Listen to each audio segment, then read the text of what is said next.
I don't know that they're as interested in their friends and what's going on in their life they are on what's happening on social media. We're having a hard time agreeing Right. on things, and we have less tolerance for people, it seems like, than we used to for people who had a difference of opinions. Sometimes we create an identity that it's through the sport and not, instead of it being what they do, it kind of becomes who they are. That's a scary slope. I worry that kids today, they put so much value on performance and likes and followers and things that somehow they're losing a little bit of their self-worth. And a lot of older people, especially people my age or older, they don't trust teenagers. But for me, I've just got to continually see how great young people are and how they'll amaze you and inspire you and surprise you. Welcome, everyone, to the Amanda Gunville Show.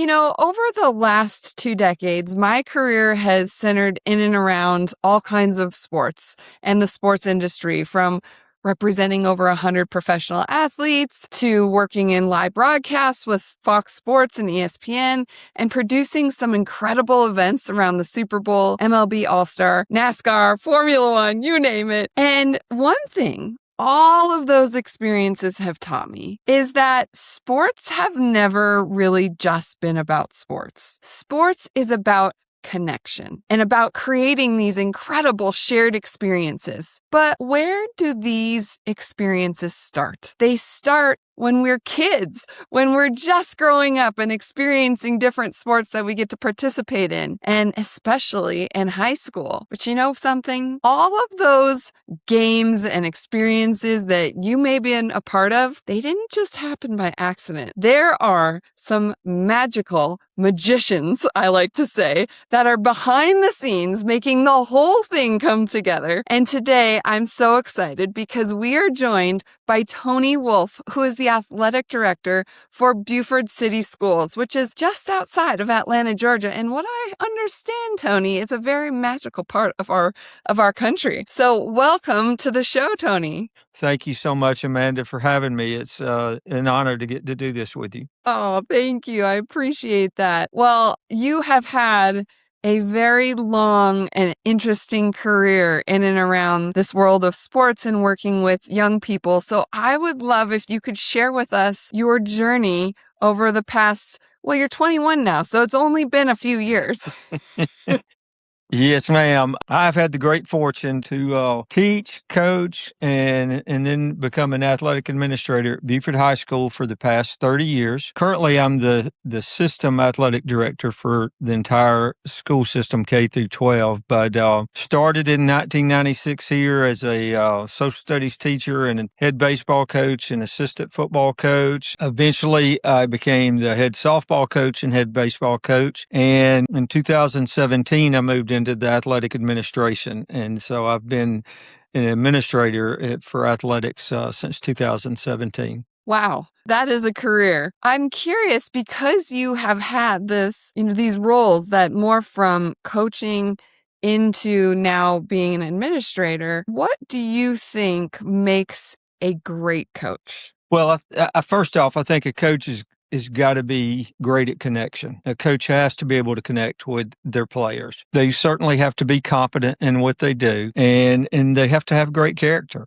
And so we talk about the 3 C's a lot at Beaufort High School, and a coach needs those 3 C's. But beyond that, I challenge our coaches all the time about coaching is really about vision. One is casting a vision for who you think each of your players can become and what your team ultimately can become. But our job is to build young people up and give them the best opportunity they possibly can have for the future. And so we're really anything and everything we can do to build a young player up, prepare them for what's coming, not only in the immediate future as an athlete, but what's coming for them the rest of their lives. And so, are you producing champions off the field as well as trying to produce champions on the field? It's kind of the motto we take. And we talk with our coaches all the time about you have goals, and goals certainly to be champions, whether it's pro, college, or high school, but you also have purpose. And purposes develop young people into quality human beings who are going to be great citizens, great moms, dads, husbands, wives, and really productive members of society as a whole. And so we try to balance goals and purpose in everything we do. I mean, that's so true, because at the end of the day, we're not just developing athletes, we're developing people. So what does that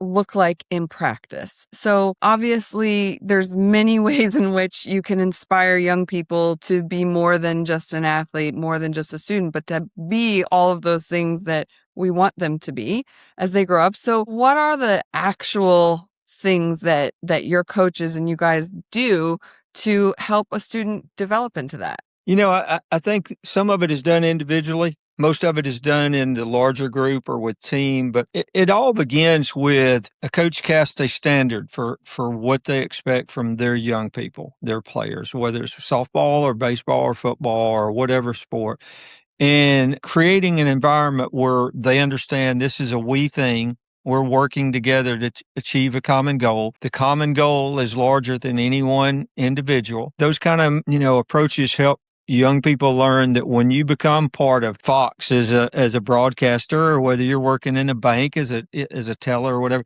that you're part than something bigger than yourself. And, that along those lines, athletics has always taught young people, and certainly in pro athletes, it's taught them about commitment, being committed to a cause, and it's taught them about toughness. You don't achieve anything without some mental and physical toughness in athletics. It teaches them about character.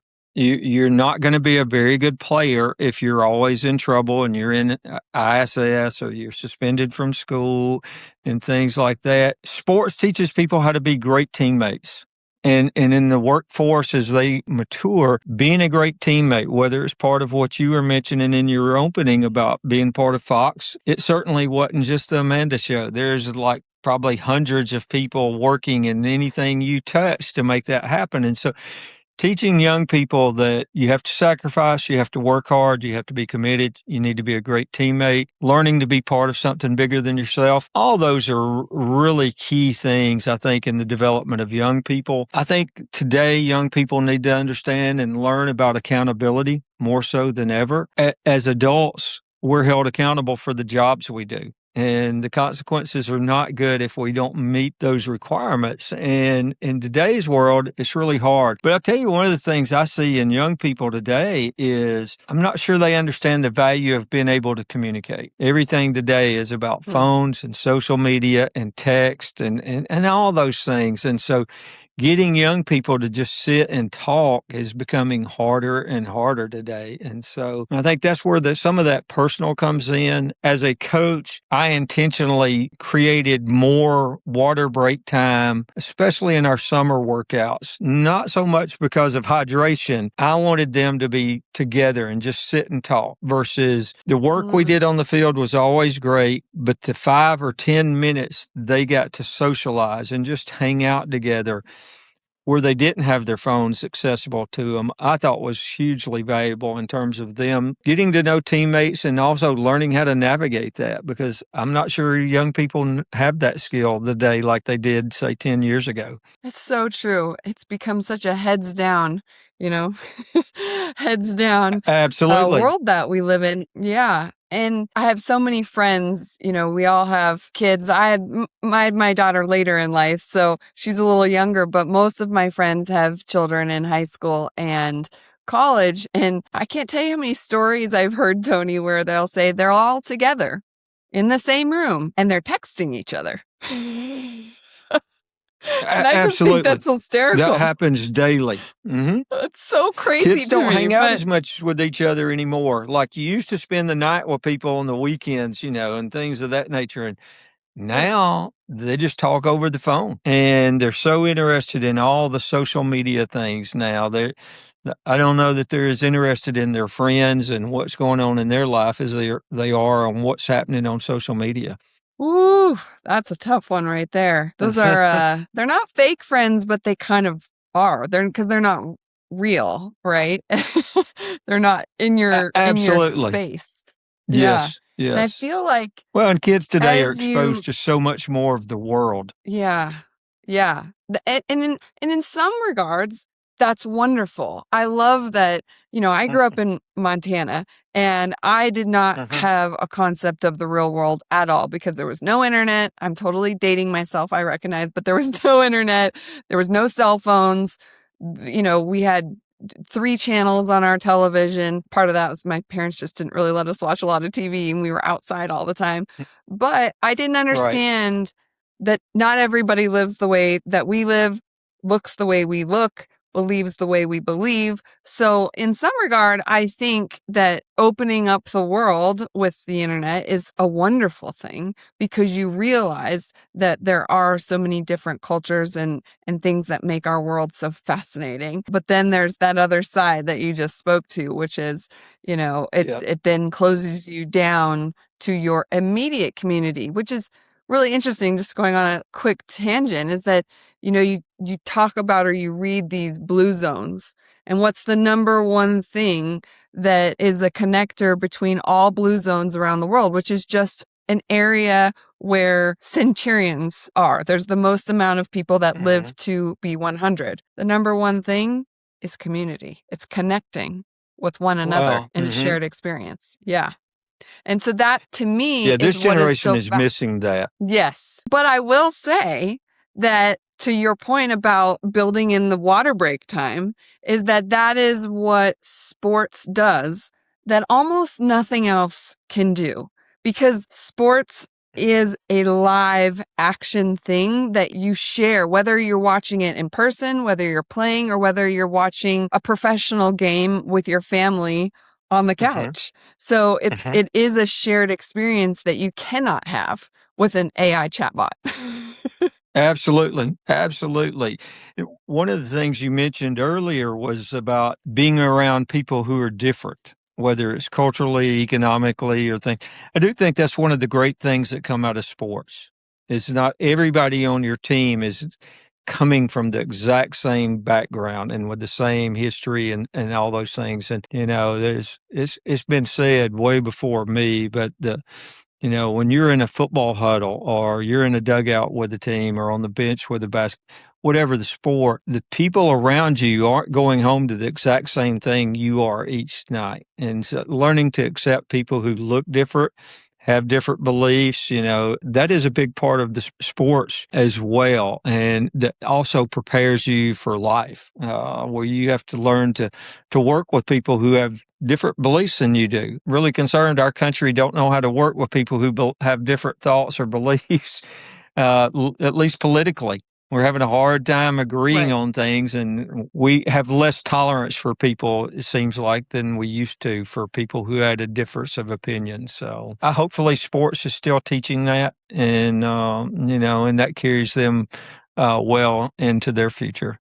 I believe wholeheartedly. In fact, last week I was at the Sports Entertainment Innovation Conference and I was leading the keynote speech there with some incredible leaders, within the NFL and within the media, and how, sports itself is this not only is it a catalyst for economic growth, right? Obviously, that's what people Hmm. talk about, is more importantly, it's this ability for like sports diplomacy where you can have this shared thing. The one thing we can all agree Hmm. on is our love of sport. And then we can come together no matter what your beliefs are or what, is currently polarizing us. And so I think that it is a really neat thing that it is this unifying factor. And I think that's why I love that the NFL is going to all these other countries because it is bridging this gap that we have. So it is a special vehicle, that's for sure. Well, I think what we're witnessing currently with the World Cup, people from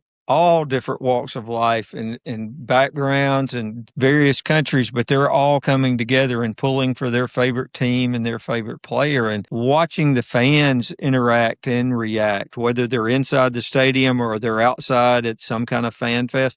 It's incredible to watch how many people are totally into the soccer right now, and I think it's really good for the world.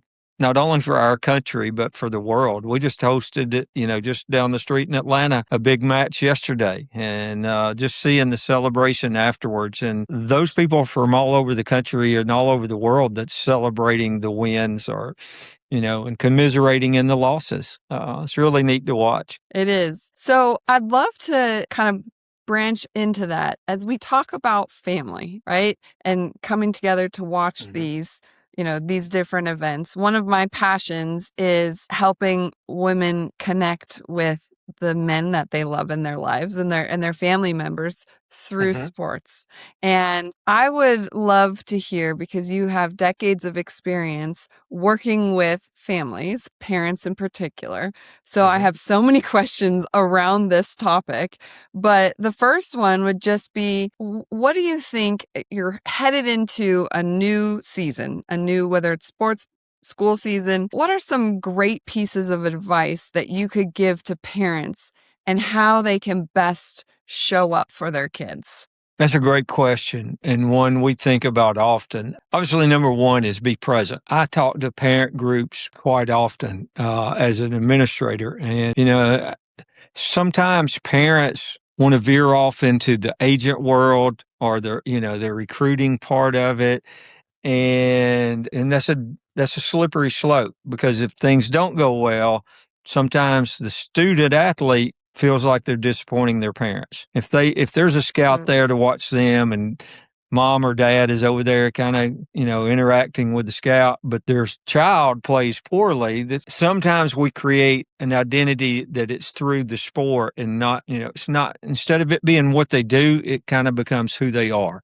And they rise and fall depending on how they perform. And that's a scary slope, quite honestly. We try to encourage our parents, you just support regardless. If they're the last player on the bench or they're the best player on the team, let's just support.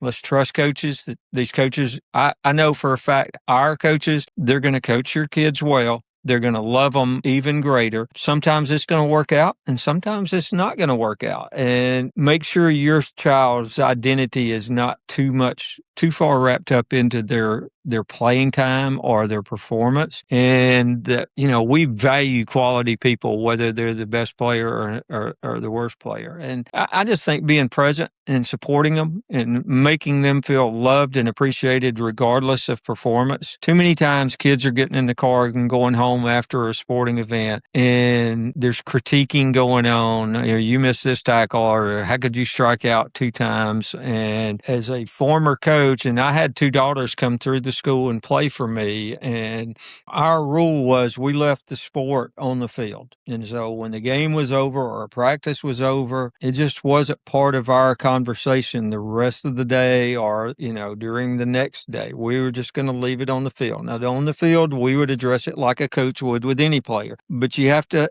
try to find some separation, and you have to make kids feel valued. I worry that kids today, they put so much value on performance and likes and followers and things, that somehow they're losing a little bit of their self-worth because of, well, I don't have as many likes as that person, or I didn't get to play tonight. And so I just think parents' role, more so than ever, is just be supportive, be present. The kids know you're there. They may not ever act like they know you're there, but they know whether you're in the stands supporting. And to me, that's just what's really the most important thing. Yeah, I love that, especially for my dad coached me in basketball as well. And I think that is, you're right, it's such a slippery slope to not just leave the sport. You're coached now, and now we get in the car, and now you're dad. And it's hard for parents who aren't the coach, right? Like, they want to ask, they want to be involved because it's one of the only ways in which they get to communicate with their high schooler or their youth, sports participant, because there's just, they go off into their rooms, they shut the door, they start texting or whatnot. And so they want to ask those questions and they want to be involved. But I'm thinking, and I'd love your advice on this too, Tony, like, what are some good conversations if they're not the coach, if they're just mom or dad, it's after the game, and they want to show that they were paying attention and that they are supportive. What do you think are some things that they can say that isn't necessarily a technicality, like, oh, you missed that tackle, but more of a, I'm here, I'm supportive, and I noticed this about you today? Well, I do think I think it's fine to talk about the game in general, and you can talk Mm, about the players that played, and somebody for the other team may be an outstanding player, and you may talk about, wow, that guy was really good, or she was, excellent, and I think you can talk about the game. I think you just have to make sure it's not a critical conversation of their performance. To mm, me, that's the biggest part. They've got to know they're valued, they're loved, they're appreciated, whether they played well or played poorly or didn't play at all. And I do think there's some things, general part of the game, it's fine to discuss. And I think it's fine to talk about their relationships with their teammates and I think it's fine to ask young people about their relationship with their coaches, because as parents, mm, we want to know that our child is being appreciated and in a safe place when they're at practice or at playing on a team, that coach is treating them well. And for coaches, it's all about connection. Are we connecting with those kids? I would be disappointed if I had a son or a daughter that told me their coach hadn't talked to them individually, in several days. That would trouble me. mm. There should be some one-on-one, nothing serious or major, but are they just checking in with them? And hey, it's good to see you. How was your day? Things of that nature. But for parents, just be careful of getting into the evaluation of your child's performance. Talk about the game, talk about the weather, talk about how school's going, talk about what do you want to do in the future. Ask about how things are going. What kind of teammate are you being? And how are you supporting it? Johnny struck out 3 times. Do you happen to go by and talk to him or encourage him? Things of that nature. So you can have a lot of great conversations about a game and have that moment. But I think you build trust with your child when you don't cross over into that critical stage where you're criticizing their performance. And by the same token, I also think you have to be careful when you praise success too much. You start helping Mhm. them identify themselves more on how they performed. Oh, dad loved me. I had 3 hits last night. But now they're living in, what happens when they go 0 for 3 and strike out 3 times. And so I've had the great fortune to coach some really phenomenal athletes. Some you probably either covered or got to know through Fox with professional sports. Almost every single one of them had amazing parents that never pressured or criticized their child for the way they performed. And one of them just played Tuesday night in the All-Star game, the Major League Baseball All-Star game, starting right fielder from the Phillies, Brandon Marsh. I coached him back in like 2014, 15, and 16. And his parents were phenomenal parents. They supported everything. Dad worked in the press box, helping with the music and the scoreboard and things. And he just let Brandon play. And his Mm. mom was super supportive, and she was just as happy when anybody on the team did well as she was for her own son. And I think that's a big thing. Parents need to celebrate others' success and role model how each athlete should do it as well. Yeah, that I love that, because that's one of the things I always like to understand and hear from someone like you who's had hundreds, if not thousands, of athletes come through your programs, is hmm what do you see that is defining success? And that I think, there's so many 30 for 30s or different shows where you see the Beckham, Bennett, like Beck, where he is just rep after rep after rep after rep, and it's just being drilled. And then those kids, not him, obviously, he's great, but a lot of them just burn out. They quit because they can't handle that pressure. There's no release. It's the field, and then it's home, and then that's their only sense of worth. So it's nice to hear that from someone like you, this guy's an MLB All-Star player and his parents just showed up. That's it. Absolutely. They were present. They were willing to do anything and everything to help support the team, whether it was work concession stand or sweep out dugouts or anything of that nature. but they were never pushy. They never pressed. They never bothered to talk to a scout when they were there at the games. They just came to support Brandon. And it's really phenomenal to watch. Joey Bart plays with Atlanta Braves. Parents were very, very similar. Just supported Joey and how he played for us and supported the rest of the team. They were buy the whole team a pregame meal from time to time, but just sat back and let them be players. And if it goes well, that's great. If it doesn't go so well, I'm not going to be critical because at the end of the day, that's my son and I'm proud of him and I love him. And making sure that part is communicated. You can never communicate that enough, quite honestly, as a parent, that how much you value your child, regardless, whether they're the best singer on the stage for the fifth grade concert or the worst. It doesn't matter. We're just proud of them, and we need to be telling them that all the time. I love that. I remember, although not my parents, but I remember I played golf competitively, and when my brother was 4 years older than me, so he was playing golf for the University of Notre Dame, and I was so excited to call him because I won a tournament. And I said, I won today. He said, well, what'd you shoot? I told him, and he said, was that your best? And I was like, well, no. And he's like, who cares if you won? He's like, did you try your hardest? Did you play your best? And that's like the other characteristic I think that can be ingrained in kids is the outcome is not necessarily what matters. It's how did you show up on the field? How did you show up for your teammates? And whether it's an individual sport like golf or an extremely team-oriented sport like football. And both of them, like, did you show up in the way that you're proud of? 100%. As a coach, you're always communicating to kids that we don't worry about the scoreboard. We're worrying about the process. How did we go about, whether it's a practice or a game? What kind of work did we put in? What kind of attitude did we bring? But I think even more, and I've said this many times to parents, some of my favorite players never contributed on the field, but they were some of the greatest teammates that I ever witnessed in my 40 some odd seasons of coaching sports. And you can contribute. And we do a leadership program, where we try to help student athletes identify their leadership areas. And, not everybody's going to be Brandon Marsh, who goes on to be a Major League Baseball All-Star, but you can still contribute and you can still be a great teammate and you can still be a leader in your program.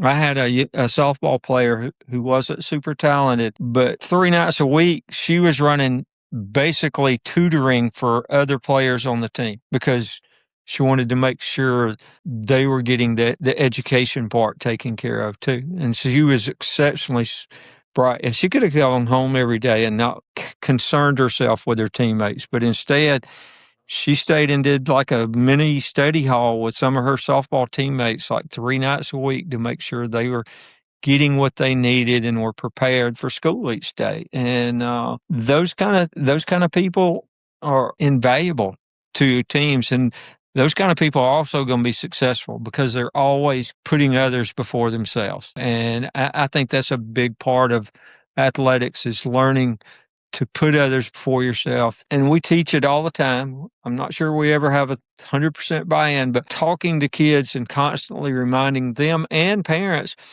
hey, we need to be cheering and finding as much joy in somebody else's success as we do our own. And I think you see that in your walk of life. I think you've probably seen that with the great teams. The players are celebrating others' success just as much, if not more, than anything they do on their own. And I just think that's the cool part of athletics in general. And I think it's something that serves us well. So when you get into that world, the business world or wherever you might end up, learning to celebrate others and it not always being about you. Because that you thing is like a disease that tears into any business or team. And when everybody's just focused on themselves. And so it's really a key part. Probably doesn't get talked about enough in teaching parents that as well. And that was always a big thing is telling our parents, when you stand up and cheer just as loudly for somebody else's child as you do your own, that spreads. And now the goal is to become a family on the field. The team becomes, I tell people all the time, we start as a team and we end as a family. By the end of the season, we should have grown into a family. And you probably experienced that as in your playing days. But when we can get that going outside the fence with the parents up in the stands, then we start becoming family up there. And that's when you've got something magical going on. When the parents are for every kid on the field or on the court and the players are for each other, to me, that's when it becomes magical. And we were able to do that quite a lot in my career. Not always, but I remind parents each and every year as an administrator what my background was like. And when we're able to achieve that, it spreads and it multiplies and everything becomes better and more magical in that sense. And when parents like to hang out with each other, that's a cool thing. They enjoy sitting in the stands with each other and watching the games. And that doesn't happen everywhere. And in this world today, that's so much about NIL and scholarships and all, it's harder to create that because they are kind of focused on what is my kid going to get out of this? And is there going to be an NIL deal for him? And is there a scholarship for him? So that's always a key to me is can you create that kind of environment, that kind of culture within your overall program where we're all pulling for the same thing. We're all taking pride and joy in everybody else's success. Yeah, that's the ultimate goal. And I'm curious because obviously that doesn't magically happen overnight. And there's definitely going to be situations where a parent feels like their kid is not being treated fairly, is not getting coached appropriately, is whatever that maybe not getting enough playing time. What is your advice to those parents and how to handle those situations? Well, I think first off, they have to talk to their child and try to get to a little bit more because, kids are going to come home sometimes and be upset they didn't get to play more or this or that. They had to bunt instead of getting to swing, or they got pinch hit for, or they got subbed out in basketball or soccer or whatever. There has to be some real conversation with the parents, and we encourage the player to go speak to the coach first. Because I'm a big believer, we got to teach young people how to be advocates for themselves. And in this day and age, that's becoming harder and harder to do. And so for a young person to have a face-to-face conversation with an adult, so many teenagers today are not equipped or do not want to do that. And so we encourage that conversation. And our coaches are encouraged, required, pushed, taught, trained, have those conversations. Those are important conversations for that young person. If there's still a level of concern, then we bring the parent in. And in many instances, we'll have the child sitting there also. And a lot of times, what the parent is mad about might be playing time or it might be position or, those kind of things. But, the parents aren't at practice every day. And sometimes the student doesn't want to tell the parents the whole story about, well, yeah, I was late to practice 2 days this week. Or, hey, did you finish this drill or that drill? Or what kind of attitude did you have at practice this week? And did you have a good attitude? Was you a great teammate? And so sometimes that lack of transparency has to come out for everybody to see. But we always encourage our parents, anytime you have a concern or a question, reach out, try to go through your child first because we're developing life skills through your child in having that conversation. But we certainly want them to always question if they have concerns. We don't want anybody to think anything's being hidden. And sometimes, with coaching, sometimes it's a gut feeling on, hey, I think this is a good matchup or sometimes there's hard evidence to why the lineup is what it is or why you substituted or this person didn't play against this person. And communication is huge. I think we started this off several minutes ago just by talking about communication, but you have to have those open lines of communication. As players, you have as coaches, you have to be open to it. And I tell our coaches all the time, you cannot live in fear of parent conferences. And yeah, sometimes it's going to be a little uncomfortable, but you have to be open to them. And that's how you grow, and you will get better as a coach in how to handle those situations too. But it's an important part of it. Quite honestly, it runs some coaches out of the field. They just don't like those confrontational kind of meetings. But I do think you have to be transparent, and you have to be open with parents, and you have to be willing to meet with them and talk. And I just always encourage parents, come talk if you have questions. I don't like situations where the parent goes and talks to other people, and now the parents are all talking among themselves and complaining and things like that. I'd much rather them come talk to me. And it is uncomfortable as might be to tell them their daughter or their son is not good enough to play that position or be in the lineup right now. I'd rather do that than watch what happens if they just talk among each other, in the stands, because that is a recipe for a really bad season. Indeed. That is for sure. Well, I feel like that is such phenomenal advice, because you're absolutely right that giving your kid a voice and teaching them how to speak up for themselves and find out all of the facts before you make any kind of judgment or start gossiping or talking or whatnot. As you said so perfectly, that's sure, we're talking about sports right now, but that's good for anything in life. Whether it's personal and in relationships or it's at your job someday. I mean, communication is essential when it comes to just navigating life in general. Absolutely. Yeah.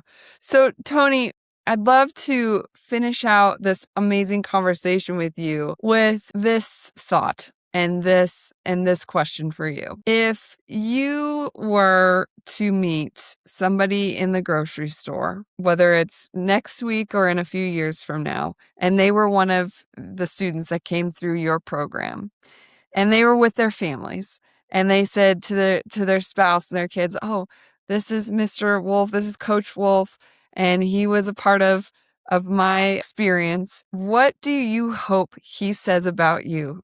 In other words, what do you hope that your legacy is?" That is a great question.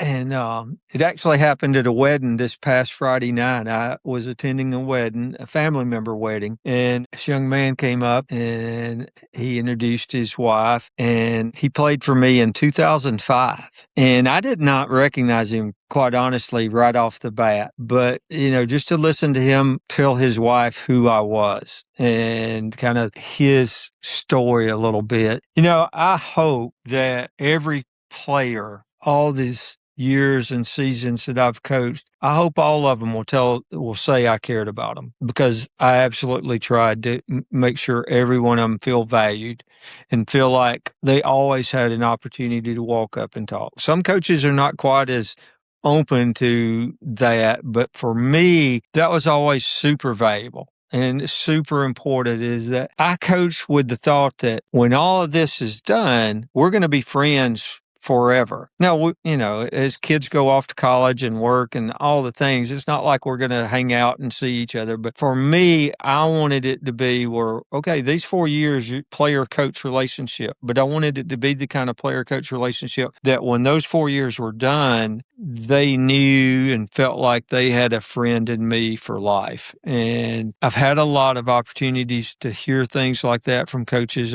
from former players over the years. Our job is unique. We get to try to create in these young people something they don't even see in themselves at the moment. Brandon Marsh, I don't think truly dreamed of being an MLB player, much less an all-star. But for all of them, many more of them have become doctors and lawyers and all the various careers out there than have become professional athletes. But casting a vision for them of who they can be, personally and athletically, making them feel like I was their biggest fan always, that no matter what, Coach Wolf had my back and believed in me. And part of that comes from that vision you create. If somebody told you several years ago, you have a great ability to make people comfortable, you're articulate, and you have a great wisdom about you, and I think you would be good in this or that or the other,